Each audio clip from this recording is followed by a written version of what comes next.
Olá, caros ouvintes do Laringoscopando, tudo bem? Os últimos episódios têm seguido o caminho dos 7 P's da sequência rápida de intubação. O episódio 8 foi sobre a preparação e o 10 de pré-oxigenação. Tivemos um intervalinho no nono episódio para falar de viária pediátrica.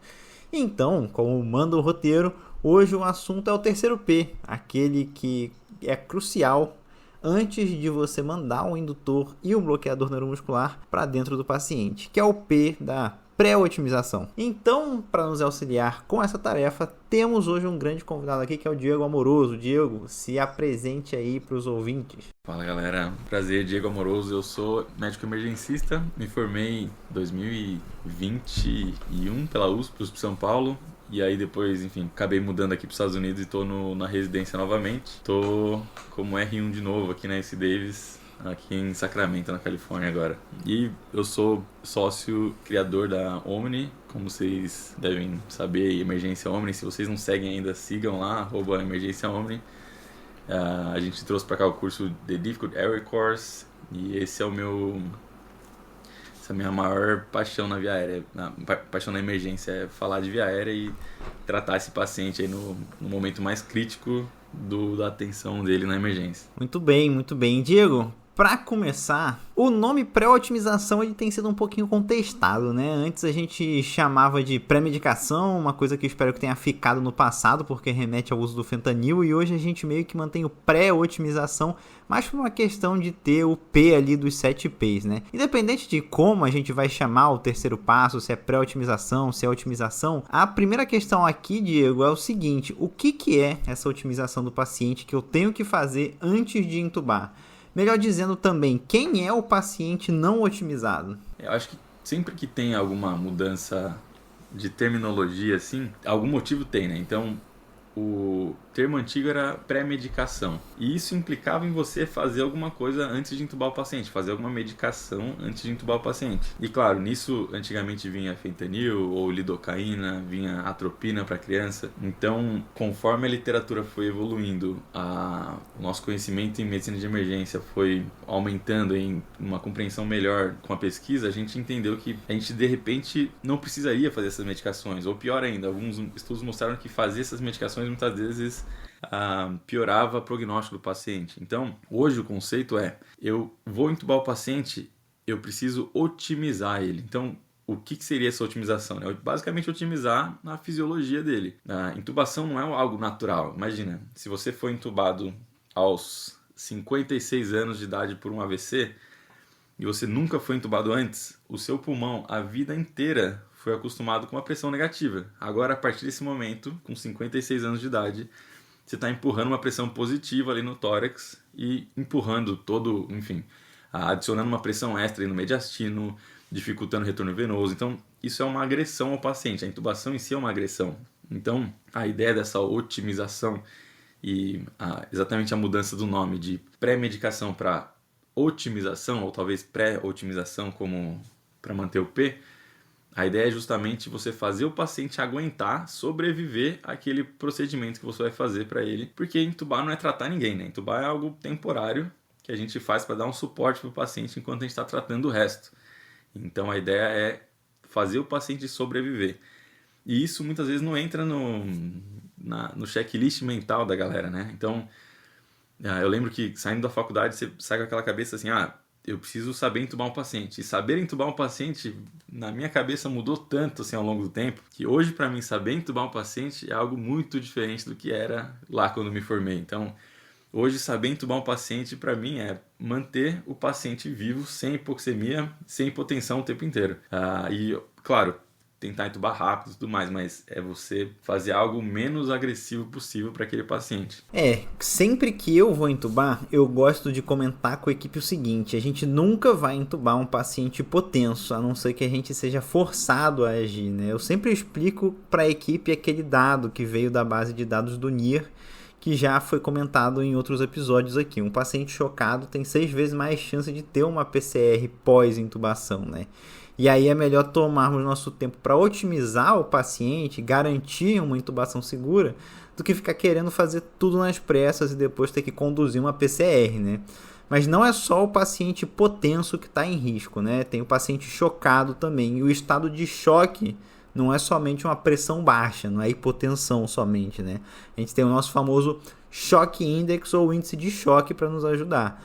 Então eu queria que você comentasse um pouquinho sobre o Shock Index e as formas que a gente tem de combater o Shock Index, né? Pensando que esse paciente não otimizado é justamente um desses pacientes, é o paciente chocado. Eu acho que você trouxe uma coisa importante, que é ter a sua equipe na mesma página que você, né? Vocês estarem ali no mesmo plano. Isso muitas vezes passa despercebido aí quando você está atendendo o paciente, mas isso é extremamente crucial. E claro que se você trabalha no mesmo lugar já há alguns anos e tem a mesma equipe ali, você já está acostumado com isso. Mas eu acho que nesse momento, se você está com uma equipe que você não conhece, você está ali junto, você tem que empatizar com a sua equipe e saber que muitos colegas são péssimos no manejo de via aérea. Então, você olha para a sua equipe, você sabe que eles estão esperando uma coisa muito ruim que aconteça naquele momento da intubação. Então, tirar alguns segundos, minutos ali para você brifar todo mundo, explicar cada passo que você vai fazer, não só tranquiliza o seu ambiente, dá uma confiança muito maior para todo mundo ali no que você vai fazer, como você não deixa nada inesperado acontecer, né? Você está prevendo as coisas. Então, você tem que prever a sua falha também. Por exemplo, vou entubar esse paciente. Se esse paciente fizer hipotensão, é isso que eu vou fazer. Se esse paciente desaturar abaixo de tal número, por favor, me avise que a gente vai fazer isso. A gente vai ventilar com ou ambu, ou a gente vai direto para máscara laríngea. Todos esses planos precisam já estar na cabeça de todo mundo, né? Então, isso é muito lá na preparação ainda, mas a otimização inclui isso, inclui você manter esses parâmetros hemodinâmicos estáveis o tempo todo. Então, isso que você me perguntou de como otimizar esse paciente vai depender muito do que o paciente tem, né? Por que eu estou entubando esse cara? Então, basicamente, se eu estou entubando esse paciente por conta de um choque séptico, o ideal é, claro, que a gente tente otimizar ele antes de entubar, a não ser que o paciente esteja ali naquela situação de forçado a agir, né, que você precisa entubar naquele momento. E eu acho que esse conceito de forçado a agir tem que ficar bem estabelecido na nossa cabeça, que não é uma situação comum. Raramente você vai ter um paciente que você não pode otimizar, que você não tem tempo para otimizar. Ele tem que ser exceção. Então, toda vez que você entubar um paciente e você não otimizou, pense lá retrospectivamente para ver se você podia ter feito algo diferente para prevenir aquilo. Mas enfim, o que a gente pode fazer, por exemplo, um paciente séptico? Vasopressor precoce, deixar já uma noradrenalina infundindo, deixar um push dose ali de ou adrenalina, fenilefrina pronto para você usar caso tenha alguma variação na pressão. E você precisa tratar o que você está vendo, né? Então, se você não deixar a sua pressão ou uma PAI instalada ou um monitor ciclando a pressão não invasiva ali o tempo todo, você não vai ter muita informação para tratar. Então, isso tudo tem que ser feito antes já. Não adianta deixar o monitor ali ciclando pressão a cada meia hora que você simplesmente não vai ver o paciente fazendo hipotensão porque você não mediu, né? Então, você tem que prever os próximos passos do paciente. Estou com um paciente séptico, que ele já está com uma frequência de 130 ali e uma pressão sistólica de 110 por 70, por exemplo, uma PA de 110 por 70. Esse paciente, você bate o olho no monitor, você pode não achar que ele está chocado, mas com certeza ele está. Isso é o Shock Index, né? A relação entre a PA sistólica e a frequência cardíaca do paciente.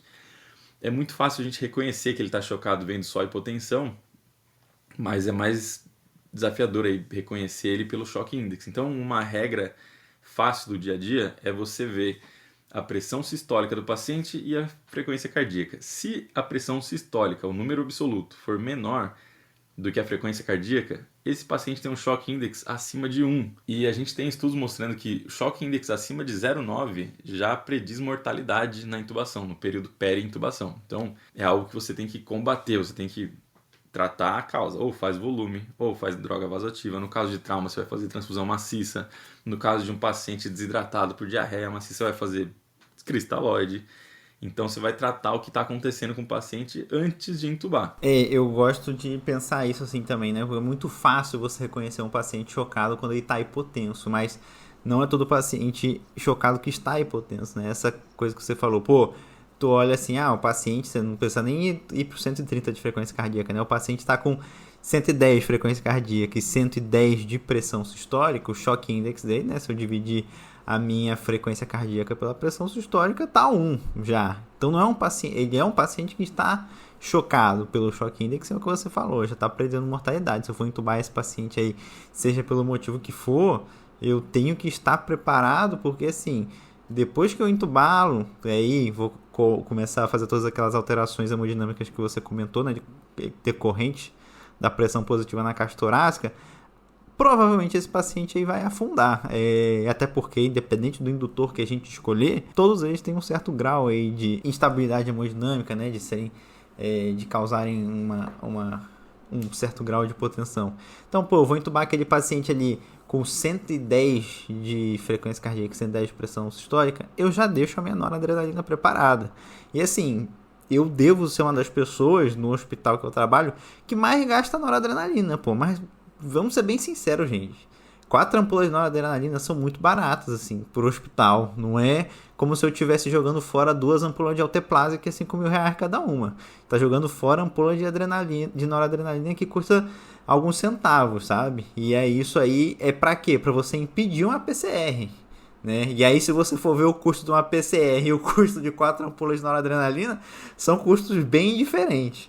E eu acho legal deixar explícito isso que você falou do monitor, porque a gente nem sempre aqui na nossa realidade brasileira vai ter pressão invasiva para todo mundo. E assim, primeira coisa que eu faço quando eu chego no meu plantão, além de checar se tá todo mundo bem, é checar o tempo que cada monitor está medindo a pressão dos pacientes. Porque é isso, não é incomum a gente chegar e ver um paciente lá, tá com noradrenalina, às vezes com nora e vaso, tá com uma pressão lá, quando você vai ver a última pressão puxada foi há 1 hora atrás. Esse paciente aí precisava no mínimo tá medindo de 5 em 5 minutos, no máximo de 10 em 10, que você precisa ficar de olho nessa pressão aí. Então, acho que é importante a gente fazer essas ressalvas aí. E aí eu queria aproveitar, Diego, para falar algumas outras coisas sobre isso. Eu queria que você comentasse um pouco sobre isso, assim, que eu falei da gente usar noradrenalina, que é barato, de jogar fora, né, para se preparar para uma situação diversa com um negócio barato. É uma coisa que até comentei em alguns outros episódios sobre cetoacidose diabética, que você prepara um frasco com uma solução lá que vai entrar no seu paciente, aí você colhe um magazo, o paciente já mudou, você vai jogar fora aquele frasco e preparar outro porque é tudo barato. E você está trabalhando nos Estados Unidos agora, né? Então eu queria saber de você como é que é essa experiência, assim, como a medicina é totalmente diferente daqui em relação ao público, privado, essas coisas assim, né? As coisas são um pouco mais caras aí. Como é que é esse negócio assim? Tudo bem se você pedir para preparar uma medicação e não usar, você pode se prevenir, falar assim, preparar noradrenalina aí, não usei, joga fora.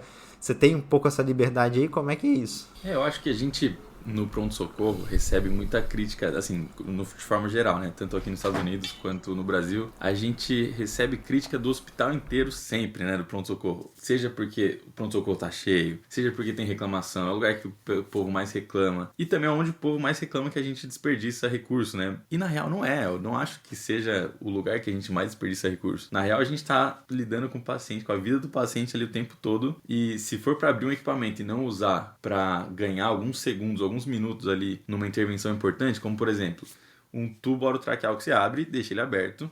Se o paciente precisar entubar, o paciente chegou, você vai lá e entuba, senão você joga fora. É como a noradrenalina que a gente prepara. Aqui nos Estados Unidos acaba sendo um pouco mais fácil do ponto de vista logístico, porque no geral a nora já vem diluída no próprio, já vem como se fosse uma bolsa de soro já com a nora. Então o trabalho é meio que pôr a nora na bomba de infusão e conectar no paciente. Então, eu acho que o recurso humano que a gente usa é menor.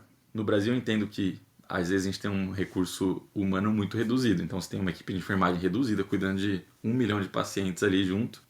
E aí você pede para fazer a nora, vai quebrar 4 ou 8 ampolas e preparar e tudo antes, às vezes a gente fica meio assim de pedir para fazer, né? Então, eu acho que com certeza você precisa ser bem, assim, você precisa decidir bem se o paciente precisa daquilo ou não, mas o seu limiar não tem que ser muito alto não, o seu limiar tem que ser baixo. Se você acha que o paciente pode fazer hipotensão, na sua cabeça o algoritmo é assim, o meu paciente pode morrer por isso se eu não tiver com isso pronto. Será que eu faço ou não? Não tem uma pessoa que vá responder diferente de sim, né? Então, você vai fazer? Claro que você vai fazer. Acho que a grande questão é a gente entender o quão é arriscado uma hipotensão para o paciente. Porque a partir do momento que a gente entende isso, todo o restante a gente faz normal. A gente reanima paciente, a gente faz medicação, a gente pede para ir buscar medicação no outro andar, na outra unidade, enfim. A gente faz porque a gente quer, a equipe toda quer o mesmo objetivo, né? Eles querem fazer bem pro paciente, a gente quer bem pro paciente. Então, o que a gente tem que entender como emergencista ali tratando o paciente é o risco que a gente está lidando. E eu acho que é importante a gente deixar isso muito claro. Hipotensão é um risco extremamente alto para o seu paciente. Muitas vezes aquele paciente que a gente fala, pô, morreu porque estava grave na intubação. Às vezes não. Às vezes ele poderia ter vivido se você tivesse forçado um pouco mais ele na otimização, se você tivesse sustentado a PA dele durante aquele período. Sabe aquele paciente, pô, tá bradicárdico, será que tá parado? Tá parado ou não tá parado? Aí você vai palpar o pulso, tá parado. Esse paciente você tem que estar monitorizado o tempo todo, tem que estar vendo a pressão dele o tempo todo, durante a intubação, no pós-intubação imediato.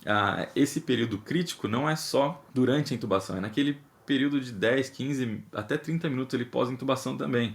O paciente ainda está se adequando à nova hemodinâmica dele com a pressão positiva, né?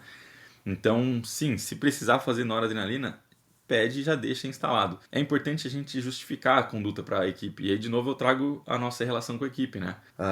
Se eu for um enfermeiro e eu ouço um médico falando para mim, faz a nora para esse paciente, e eu não concordo na minha cabeça, ou não vou fazer, ou vou fazer de mau gosto, ou vou já criar um atrito ali, porque eu não entendi o que está acontecendo, porque ninguém faz isso, ninguém faz nora para um paciente com uma PA de 100 e massa histórica de 110. Então esse médico deve ser só mais um que está fazendo besteira.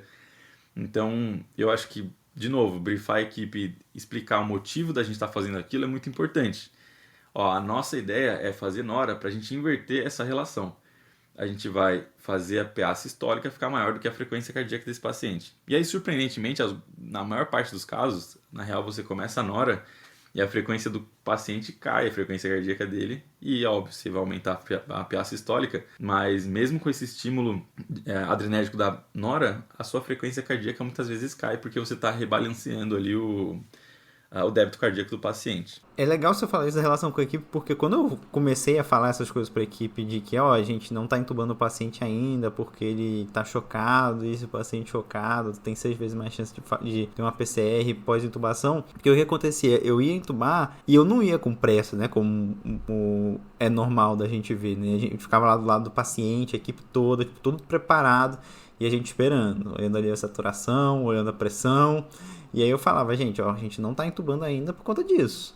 E aí eu falava assim, o que vocês preferem? A gente entubar assim, o paciente parar e a gente começar a reanimar, ou a gente esperar perder um pouquinho de tempo aqui para a segurança do paciente? E a equipe entende, a equipe concorda, né? E fica muito mais fácil de manejar. E aí aquele negócio que você falou, você vai criando relação com a equipe já te conhece, depois você nem precisa mais falar disso. E aí as pessoas só vão seguindo. Agora, uma outra coisa que eu queria comentar contigo, Diego, que é um pouco mais complexo, né, que a gente não vai ver no monitor, que é o paciente acidótico. Quando a gente fala de otimização, muito se foca na questão da pressão do paciente, consequentemente tem muita gente que se esquece da acidose. A acidose é um risco para o paciente na intubação, né? Queria que você falasse um pouquinho aí sobre esse risco da acidose, o que ela causa, como combater a acidose na otimização do nosso paciente. Então, isso volta lá pro mal que a gente causa pro paciente ali temporariamente, pelo menos intubando ele, né? Se você bloqueia um paciente, você está fazendo uma apneia forçada, você está fazendo o paciente simplesmente parar de ventilar, né? Isso causa imediatamente um aumento de CO2 e diretamente vai diminuir o pH dele. Se é um paciente que está com pH ali de 7,45, 7,40, ficou 1 minuto ali em apneia, não vai ter uma importância muito grande esse aumento de CO2 para a hemodinâmica dele. Agora, se você pega um paciente acidótico, por exemplo, uma cetoacidose diabética, o paciente com pH de 6,8, um bicarbonato de 3, bicarbonato às vezes você não consegue nem medir, um PCO2 de 7. Como que esse paciente está mantendo um PCO2 de 7? Ele está ventilando muito, muito rápido. Ele está com volume minuto ali extremamente alto. E para você manter esse paciente vivo durante aquele período de intubação, algumas coisas ali a gente tem que ajustar.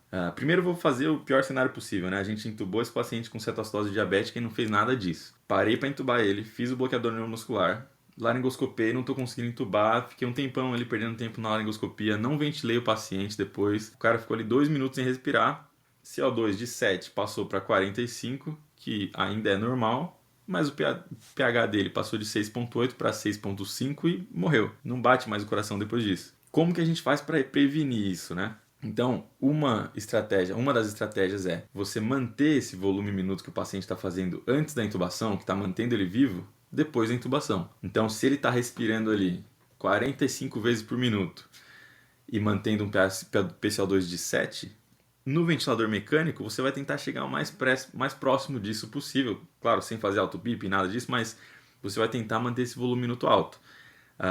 Às vezes a gente não vai conseguir só com a frequência, a gente vai aumentar, deixar ele bem liberal, com volumes altos mesmo, vai respirar 1 litro ali, 1,5 litro durante alguns minutos, só para você manter esse paciente vivo, enquanto você corrige a causa dele, né? Então, manter essa ventilação é uma das estratégias. E aí uma forma que eu gosto de fazer com esses pacientes é calcular realmente qual que é o volume minuto que ele está fazendo. Coloca ele na VNI ali, liga na pressão de suporte e vê quanto que ele está fazendo de volume minuto, e tenta adequar isso para a sua ventilação depois através do tubo, depois da intubação. Mas pode ser que esse paciente ele nem tolere a apneia que ele ficou ali, né? Então, uma outra estratégia seria você intubar esse paciente e manter ele respirando enquanto você está intubando. Manter ele respirando enquanto a laringoscopia acontece, enquanto você passa o tubo na garganta dele. E a forma de fazer isso é a nossa intubação assistida por ketamina, né? O Kolbe, ou intubação. A gente já teve um episódio do Laringoscopando sobre Kolbe e Awake Intubation aí com a Julie e com a Paty. Excelente. 2 emergencistas aí, feras demais. Então, a Paty é a fã número 1 de Kolbe. E a ideia é justamente essa, é você manter o paciente respirando enquanto você intuba ele, para você manter ali o CO2 exalando nesse momento de intubação. Uma outra alternativa seria intubar. Se você não tem preditor de VA artifício nenhum naquele paciente, você realmente bloquear, fazer uma intubação, laringoscopia rápida, intubação rápido. Imagine que você intuba esse paciente em, vamos dizer, talvez 30 segundos. Você vai laringoscopar, passa ali 30 segundos, volta e continua ventilando. Volta numa ventilação bem rápida. Essa é uma outra opção também, caso você não vá fazer a intubação acordada. Porque o problema da intubação acordada é que, mesmo o paciente continuando respirando, ele não está mantendo aquele mesmo volume minuto, né? Imagina que é um espectro, a gente faz a ketamina, se você fizer muito rápido e numa dose muito alta, o paciente vai parar de respirar, assim como qualquer outro indutor. Por isso que a gente faz umas doses menores, mais próximas de 1 mg por quilo, e numa velocidade de infusão mais lenta. Só que dentro desse espectro, ele parte do momento que ele está respirando muito rápido, e a outra ponta do espectro é não respirar nada. Nesse meio, você vai ter uma bradipneia, você vai ter uma redução do volume minuto, e isso tem que entrar na sua conta também. Não é porque o paciente está respirando que ele está mantendo o mesmo volume minuto que antes. Então, isso é outra consideração que a gente tem que fazer. Bicarbonato é a primeira coisa que a gente vai ter o instinto de fazer ali, mas provavelmente não vai te ajudar muito. E a gente não tem evidência nenhuma de que ajude nesse caso. Mas é claro que a gente não vai ter nunca evidência suficiente para um caso tão específico assim, né? Mas mesmo o racional fisiológico do bicarbonato não ajuda muito a gente, porque ele acaba, no final das contas, gerando ali mais CO2 para esse paciente, que você vai ter que continuar exalando, que você já chegou no seu limiar máximo de expiração. Então, bicarbonato para esses pacientes não é uma alternativa boa também. E aí, fez intubação acordado, deixou o paciente no ventilador mecânico, nova gaso, e vai corrigir a causa desse paciente, vai tratar o motivo dessa acidose dele. E tem a questão também, né, quanto mais acidótico a gente deixar nosso paciente, menos as drogas vasoativas vão ter efeito, né? Acho que tem, eu não lembro exatamente qual que é a estimativa, mas se eu não me engano, para cada minuto de apneia, a gente espera uma queda no pH de 0,15, né? Alguma coisa assim. Então, o seu exemplo que você deu, 2 minutos de apneia, desse 0,3 é mais ou menos isso daí. E aí, Diego, a questão da otimização, eu vejo que ela tem muitos paralelos com a pré-oxigenação. Que a oxigenação bem feita, com destaque para a sequência prolongada de intubação, pode tirar seu paciente da necessidade de intubação, né? A otimização bem feita também pode tirar o paciente da necessidade da intubação. Às vezes você estava de frente para um paciente extremamente chocado, que estava rebaixado, mas ainda protegendo via aérea, mas o médico queria intubar devido a esse rebaixamento. Às vezes a reversão do choque faz o nível de consciência do paciente melhorar e ele não precisa ser intubado. Às vezes o tratamento da acidose, por exemplo, a cetoacidose diabética, faz o paciente melhorar e não precisa ser intubado.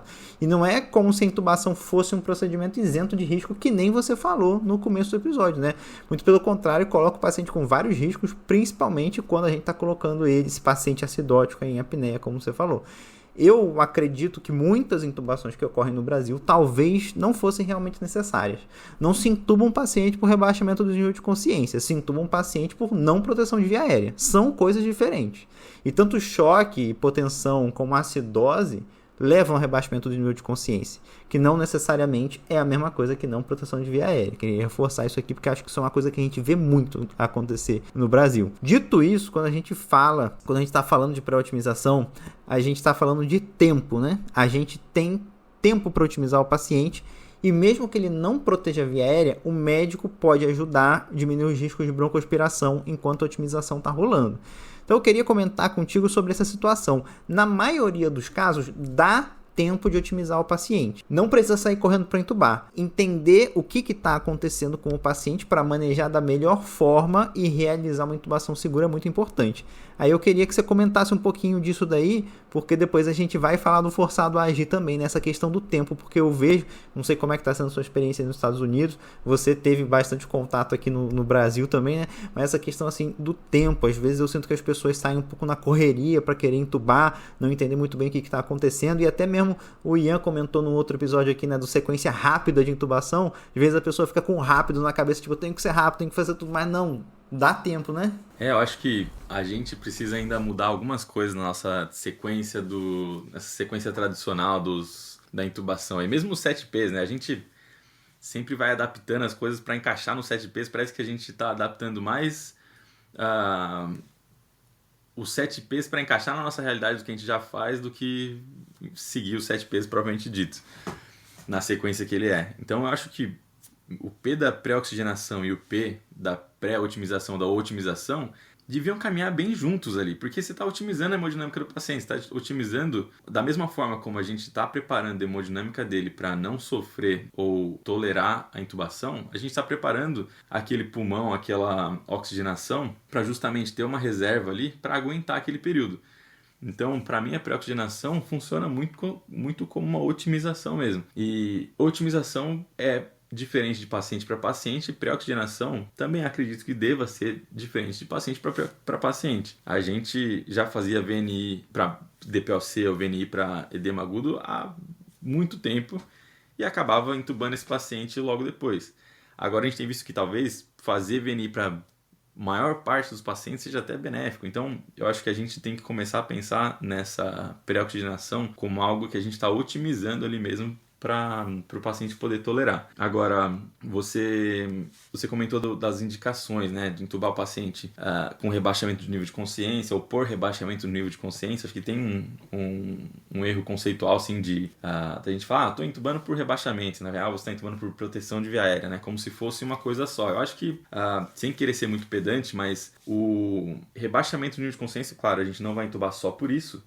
E a grande armadilha para quem está ouvindo, acho que é isso, a gente entender o motivo que eu estou entubando esse paciente com rebaixamento. E, no geral, é a falência em manter a via aérea patente. O que a gente vê no exame físico desse paciente para falar que ele tem uma via aérea patente ou não? Então, o paciente está rebaixado por um AVC, por exemplo. Você vai lá e vê que esse paciente ele continua deglutindo, não está acumulando secreção na boca. Mesmo com Glasgow de 6 ali, ele está conseguindo respirar, não está com respiração roncando.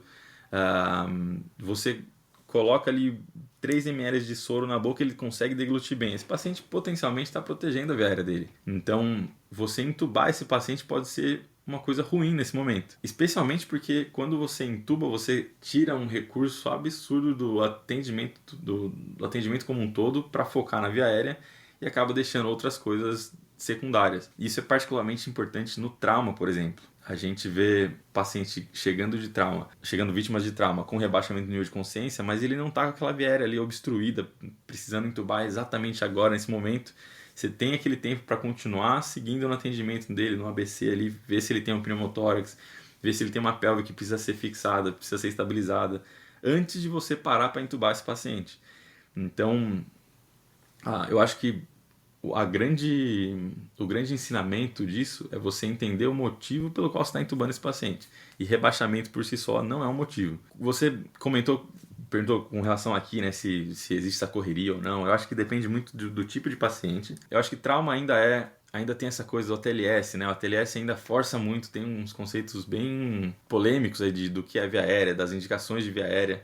E eu falo isso como instrutor do ATLS também, mas a gente tem que entender que a via aérea faz parte do atendimento ali, mas ela não deve impedir que você continue o atendimento. Você pode entubar o paciente e continuar fazendo o resto. Aquele paciente que precisa ser entubado no ar não é aquele paciente com rebaixamento do nível de consciência que você está entubando porque ele está com Glasgow de 5. Aquele paciente que você entuba no ar é o paciente que você tem uma obstrução de via aérea, que você tem muita secreção, que você vê que esse paciente está sob risco ali de não manter a via aérea patente, por isso você está entubando no ar. Se você conseguir, se você tiver 30 segundos, você vai continuar no exame. Imagina você perder ali 3 minutos para entubar o paciente e tem uma pelve sangrando 1 litro por minuto ali sem você prestar atenção nisso. Então, isso é o conceito de forçado a agir. Não sei se você querer dar uma pincelada nisso antes da gente ir para frente, mas esse conceito de forçado a agir, acho que é importante a gente ficar bem claro na cabeça. Que ele é um paciente que você tem que entubar na hora. E vamos falar, porque eu queria fazer só um comentário antes da gente chegar no forçado a agir, que é justamente assim, né? Essa questão do ABC, do trauma, né? Aí você vai entubar o paciente no ar, mas o paciente pior, né? Tá ali com um pneumotórax hipertensivo. E aí você entubou o paciente, tchau. Agora você vai manejar uma PCR, porque não vai ter como o teu paciente aguentar. Eu concordo com você, assim, se a gente fosse entubar todo mundo por rebaixamento do nível de consciência, todo mundo que convulsiona e tá no pós-ictal, a gente vai entubar, né? Porque aí acho que entra também aquela questão do curso esperado da doença, né? Pô, por que eu não entubo o paciente que convulsionei agora está em pós-ictal? Porque o curso esperado é que o paciente vai acordar, né? Além da mobilização de todo o recurso humano que você falou, que eu tô com aquele paciente que eu tô entubando, que não necessariamente eu precisaria entubar, eu tô considerando que esse paciente vai usar recursos intensivos agora, né? Que, tipo assim, um paciente que poderia passar ali 2, 3 dias no hospital, agora vai passar 1 semana, 2 semanas, vai fazer uma lesão por pressão, né? Vai usar droga vasoativa, vai fazer uma broncopneumonia aí associada à ventilação, vai usar antibiótico. Então, assim, muda todo o caminhar do paciente dentro da internação. E aí, por exemplo, eu gosto de usar o exemplo da intubação do pós-ictal, porque eu lembro uma vez de ter pego um paciente que convulsionou e aí todo mundo se mobilizou para entubar. Eu tava no R3 junto com vários R1s ali no pronto-socorro. Eu falei, não, gente, não vai entubar. Aí o que a gente fez? Pegou, o paciente tava em pós-ictal, meteu uma máscara não reinalante, colocou uma guiadel no paciente, fiz a manobra ali para segurar a mandíbula do paciente, para o jaw thrust, né, ali para deixar a mandíbula aberta. E aí o pessoal ficou olhando e falou assim, você vai ficar segurando? Eu falei, eu vou, ué. Daqui a pouco ele acorda e a gente não vai precisar entubar o paciente, submeter o paciente a isso, porque é aquilo, né? A gente também tem essa visão, eu acho que tudo bem a gente ter de que a intubação é uma coisa para ajudar o paciente, mas é aquilo, tem seus riscos envolvidos, e isso está cada vez mais claro pra gente, né? Eu acho que todo mundo julga o leigo que põe a mão na língua do paciente para tirar a língua da via aérea, mas ninguém julga o médico que está entubando uma crise convulsiva ali, né? Tá errado, os dois estão errados, em níveis diferentes ali. Pois é. E aí, Diego, para finalizar, eu queria que a gente falasse sobre isso do forçado a agir, porque o forçado a agir é essa situação que a gente não tem tempo, né? Que a gente não tem tempo para oxigenar, para otimizar. E aí eu queria que você... Aí sim, né? A gente vai sair correndo para entubar. Aí eu queria que você explicasse para os ouvintes o que é essa situação do forçado a agir e como se preparar, né? Porque... não é só, tá bom, não tenho tempo para agir, eu vou pegar uma língua e enfiar um tubo, não. Tem uma preparaçãozinha importante se fazer também. A primeira coisa que a gente tem que se perguntar quando a gente decide entubar um paciente é se eu preciso entubar imediatamente agora. O que significa isso? Se eu tenho um paciente que ele tem uma indicação clara de intubação, por exemplo, ele tomou um tiro no abdômen. Você sabe que esse paciente vai ser entubado hora ou outra, ele não vai fazer uma laparotomia acordado. Então, hora ou outra ele vai precisar ser entubado. Mas se ele precisa ser entubado, que seja no melhor momento possível. Por exemplo, esse cara do tiro na barriga, e ele tá com uma PA de 6/4, o melhor momento para ser entubado não é agora que ele chegou no pronto-socorro direto. Às vezes impressiona você ter um paciente baleado na sua frente hipotenso e a primeira coisa que às vezes as pessoas querem fazer é botar um tubo nesse paciente. E esse paciente, muitas vezes, se você puser um tubo, você vai matar ele. Só um caso rápido que eu atendi uma vez no pré-hospitalar. Tem um cara com uma lesão por linha de cerol, cortou a braquial. Quando eu cheguei na cena, eu achei que ele estava morto primeiro, porque ele estava pálido, branco, e não parecia estar respirando. Então a primeira coisa que eu fiz foi checar um pulso e tinha um pulso fraco lá, então estava vivo. E aí eu reparei que ele tinha uma respiração abdominal ali bem de levinho, então ele estava vivo. Tinham contido um sangramento mais ou menos com uma toalha, aquela toalha encharcada de sangue. A primeira coisa que eu fiz foi pôr um torniquete para garantir que não sangrasse. E esse paciente estava roncando, não dava para pegar a saturação por conta da perfusão. Eu lembro que o enfermeiro perguntou para mim na época, ele não, na real ele já me deu o laringo na minha mão. Falou, você vai entubar ele, né, doutor? Eu falei, cara, não vou não, agora não. Vamos pegar um acesso, começar a fazer volume, deixar esse cérebro mais bem perfundido aí, porque o cara tem o único motivo para ele estar rebaixado é perder sangue. Esse é o caso mais fácil de saber, né? Tem uma braquial aberta ali, é o único motivo. No politraumatizado é mais difícil porque tem outros motivos associados e fica mais desafiador, mas nesse caso você sabe que é aquilo. Num tempo, só para você ter noção, no tempo de transporte ali, deu, sei lá, 15 minutos da cena pro hospital, a gente fez 1,5 litro de cristalóide, a gente manteve a via aérea dele patente só fazendo jaw thrust com uma máscara não renalante. Chegou no hospital, ele estava com Glasgow 14 já estava acordado. De 15 minutos com 1,5 litro de sangue.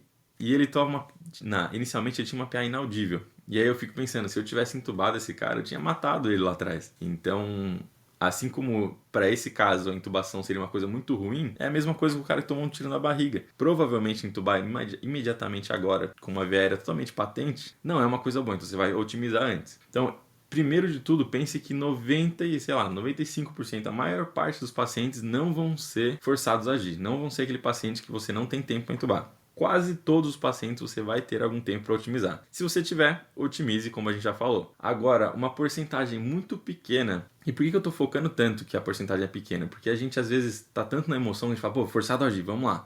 E o pessoal do Walls, eles tentaram mudar um pouco nessa edição justamente esse conceito de que a via aérea, a crash, aquela via aérea imediata, forçado a agir, não é tão comum, não é tão frequente quanto parece. Então, que isso seja uma coisa de exceção. Assim como a crico é uma coisa de exceção, o forçado a agir também é exceção. Então, quem são os pacientes forçados a agir? Eu vou citar assim, alguns exemplos e, se fugir disso, pense se realmente é um forçado a agir. Por exemplo, queimadura de via aérea com estridor e obstrução iminente, um bloqueio dinâmico ali da via aérea.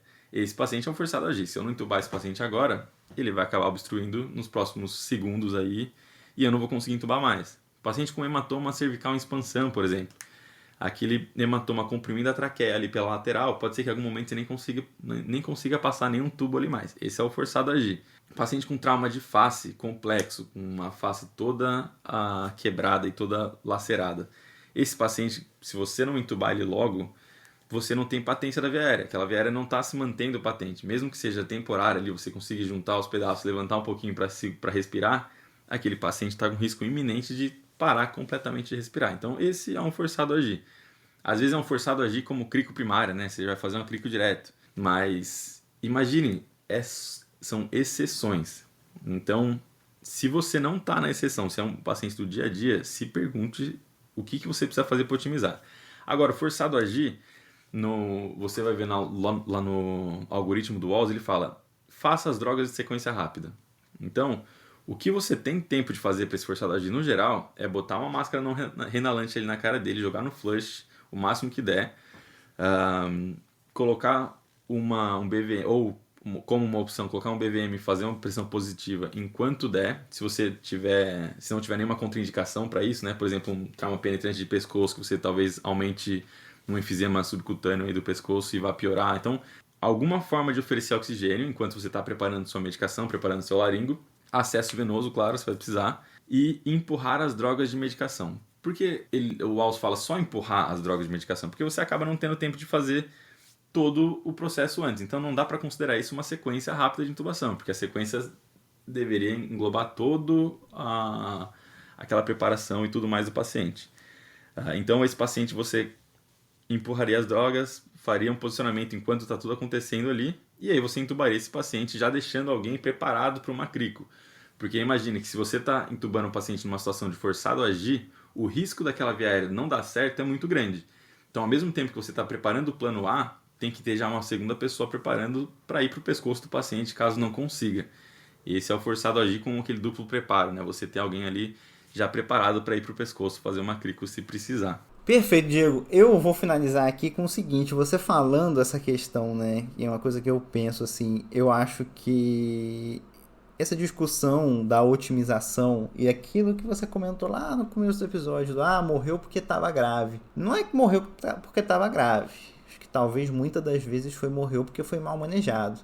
E aí tem uma questão delicada, né, de se tratar. Vou contar uma história aqui que eu já contei 1000 vezes nesse podcast, que é a questão do Lister, né, que quando o Lister descobriu que o que estava causando sepse nos pacientes, né, que na época não chamava de sepse, só chamava de febre pós-cirúrgica, febre pós-parto, febre pós-traumática. O que estava causando a febre e a sepse eram os próprios médicos, né, porque o cirurgião ia operar e ele limpava o bisturi na bota. Porque quanto mais sujo, melhor, mais sangue você mostrava que você trabalhava mais, e era isso aí.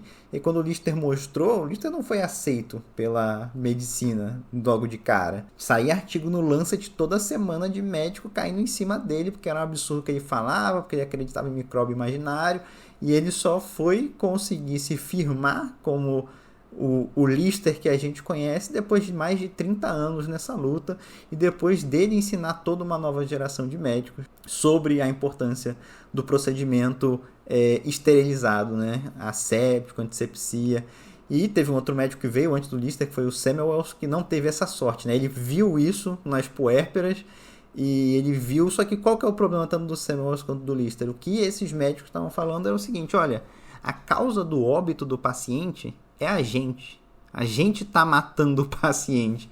E, porra, como é que tu vai falar pro médico que, olha, o problema do paciente tá morrendo é você? Porra, eu? Não, porra, eu tô aqui pra fazer bem pro meu paciente. Não vou aceitar isso. Isso, né, uma questão difícil. E quando a gente tá falando sobre isso, sobre dar tempo, sobre você otimizar, sobre você não entubar o paciente hipoxêmico, não entubar o paciente hipotenso, você tentar fazer de tudo para você conseguir entubar o seu paciente nas melhores condições, porque a intubação é um procedimento que coloca o paciente em risco, a gente vai entrar nesse conflito também. A gente tá discutindo exatamente isso. Olha, talvez a nossa prática médica não esteja sendo tão positiva quanto a gente queria para o nosso paciente. E aí, né, é um embate aí prático e filosófico que a gente tem, que, né, as evidências apontam para que a gente tem que melhorar a nossa prática. E isso é sempre pensando no bem do paciente, né? Dito isso, Diego, eu abro aí para você fazer seu comentário final, para falar o que você quiser mais aí. Primeiro eu agradeço aí o convite. Sempre um prazer falar de via aérea, enfim, um prazer em tentar ajudar a melhorar esse manejo. E primeiro eu fico à disposição para todo mundo que está ouvindo, se quiser entrar em contato comigo lá no Instagram da Omni, Emergência Omni, ou do pessoal Diego Amoroso mesmo, fiquem à vontade. Eu acho que vendo a via aérea como era lá na época que a gente entrou na residência, lá atrás, quando eu lembro de um assistente arrancar a máscara lá não inalante de um paciente quando eu estava pré-oxigenando lá no meu R1 ainda, e vendo como hoje já virou um conceito muito mais estabelecido de pré-oxigenar e vamos preparar para entubar esse paciente.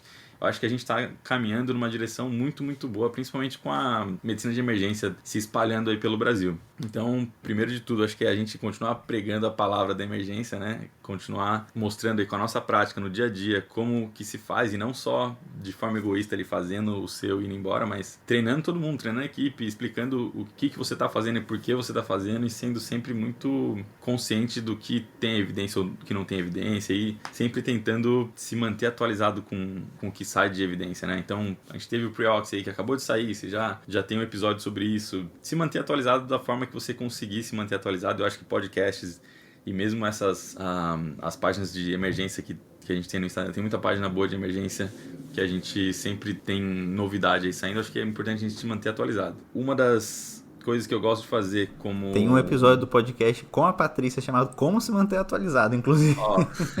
Sensacional. Inclusive a gente tava tendo essa conversa, eu, a Júlia e a Paty, e eu falei, cara, a Júlia sempre vem com uns artigos assim, de umas coisas esdrúxulas. O cara recebeu uma viária difícil porque o cara tomou, sei lá, uma chifrada de búfalo no pescoço. Falei, cara, Júlia, como é que você consegue isso? E aí, consultem lá o podcast que vocês vão aprender como se manter atualizado na literatura médica. Mas eu acho que é isso, a gente entender que a medicina muda e a gente tem que mudar com ela, né? A gente tem que adaptar a nossa prática ao que é melhor. E às vezes você não vai ter o melhor recurso. Mesmo aqui nos Estados Unidos, a gente tem uma medicina extremamente cara aqui. E mesmo assim, em locais centrais, a gente não tem tudo. A gente, sei lá, ressonância não é todo lugar que tem, CAT não é todo lugar que tem. Então, adapte para a sua realidade. Se você não tem todas as medicações de sequência rápida, faça as mais indicadas. Se você não tem todos os equipamentos necessários, faça o que você tem. Se você não tem sangue, entenda o quanto você pode fazer de cristalóide para aquele paciente ou para outro, ou se você tem que fazer vasopressor ao invés... Enfim, eu acho que é importante a gente entender o que tem de evidência e o que a gente pode adaptar na nossa realidade, mas sempre mantendo essa consciência de que não é só uma intubação, nunca é só uma intubação. Manter aquele respeito pelo procedimento, que essa coisa de, vou perder o medo de intubar, não existe. E se um dia você perder o medo de intubar, você provavelmente está indo para o lugar errado, porque a intubação tem que te dar algum nível de emoção ali durante o procedimento. Se você... existe uma curva que eu gosto de sempre mostrar nas aulas que eu faço, que é uma curva de o quanto você está atento e o quanto você está performando. Imagina que se você acabou de acordar e você vai atender uma PCR com zero entusiasmo, zero nível de atenção, você vai atender mal, você não está performando bem. Você precisa de algum estresse para você performar bem. Aquele estresse bom, aquele estresse de, tô atento, tô entendendo o que está acontecendo, tô rápido e eu tô tocando aquela parada, eu tô intubando aquele paciente. Assim como, claro, se você passa um pouco desse nível, você vai para aquele nível de, eu tô muito estressado, não tô entendendo nada, não sei o que eu tô fazendo aqui, aí você já está performando muito mal. Então, eu acho que manter esse respeito pela via aérea, de manter sempre naquele meio, eu tô atento, mas eu não estou negligenciando uma intubação. Nunca é só mais uma intubação. Você está com a vida do paciente na sua mão ali, você precisa ter aquele respeito para não fazer nada de errado ali na hora, não cometer nenhuma negligência, enfim. Então, eu acho que se você está ouvindo esse episódio, você já está no caminho certo, já está tentando melhorar a sua prática e fico à disposição aí pro que ele precisar.